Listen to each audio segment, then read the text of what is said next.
ہمارے ملک میں اختلافات کے حدود ہونے چاہیے. ہم اختلاف رائے کا حق رکھتے ہیں. اختلاف رائے اصولوں پر کرتے ہیں، کرتے چلے آئے ہیں، کرتے رہیں گے، لیکن کسی کو اس بات کا حق نہیں دے سکتے کہ ہم ان سے حب الوطنی کے سرٹیفکیٹ بھی لیتے رہیں. اور میرے خیال میں قیامت کی علامت ہے کہ مسلم لیگی غدار ٹھہرے ہیں آج.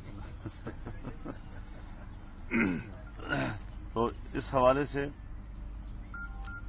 احتیاط کا دامن ہمیں تھامے رکھنا چاہیے. ہمارا واضح موقف ہے کہ 25 جولائی 2018 کو دھاندلی ہوئی ہے. ہم اس حکومت کے جواز کو تسلیم نہیں کرتے. بار بار آپ ہم سے سن چکے ہیں اور اپنے موقف پہ قائم ہیں. اور آج وہی دن ہے جس دن میں آزادی مارچ میں لاہور سے گزر رہا تھا اسلام آباد کی طرف، اور آج بھی انشاءاللہ آپ کے ساتھ وہ دن منا رہا ہوں اور یہاں سے اسلام آباد کی طرف چلوں گا. تنقید سے کوئی بالا تر نہیں. ہمارے ملک میں رسول اللہ صلی اللہ علیہ وسلم کی توہین ہو جاتی ہے، پھر ان کو عزت و آبرو کے ساتھ ملک سے باہر بھیج دیا جاتا ہے، ان کو تحفظ فراہم کیا جاتا ہے. ہمارے ملک میں صحابہ کرام کی توہین ہوتی ہے، پھر انہی لوگوں کو عزت و آبرو کے ساتھ ملک سے باہر بھیجنے کے انتظامات کر لیے جاتے ہیں.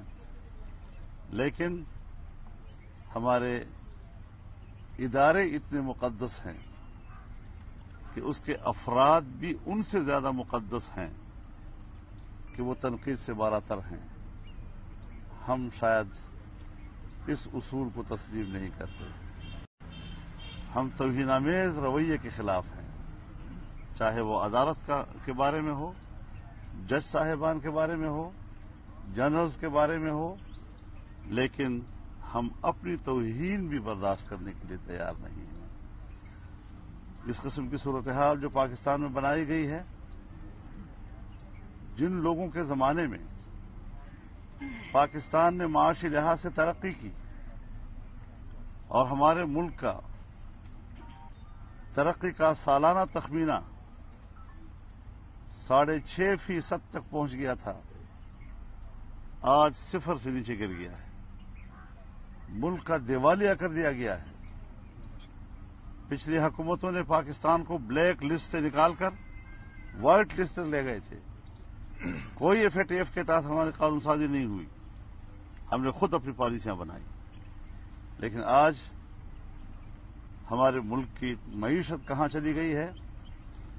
پھر معاشی پالیسیاں کمزور بھی ہوتی ہیں، معاشی پالیسیاں اچھی بھی ہوتی ہیں، لیکن عام آدمی تک اس کے اثرات 5-5, 6 سال بعد، 10 سال کے بعد ملتے ہیں.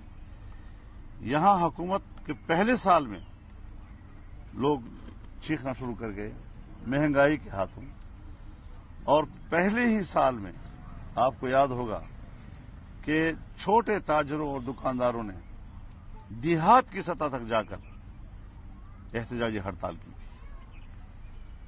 اس وقت ملک معاشی لحاظ سے دیوالیہ ہو چکا ہے اور پاکستان کے لیے اب یہ رسک بن چکے ہیں. ملک کی بقا کا سوال ہے. ناجائز حکومتیں ہم پر مسلط نہ کی جائیں، دھاندلیاں نہ کی جائیں، ملک کی سیاست میں مداخلت نہ کی جائے، آئین کے مطابق ملک کو چلایا جائے. پارلیمنٹ کے اختیارات کیا ہیں؟ پارلیمنٹ کے حوالے سے چیف ایگزیکٹو کے اختیارات کیا ہیں؟ ہمارے دفاعی اداروں کے اختیارات کیا ہیں؟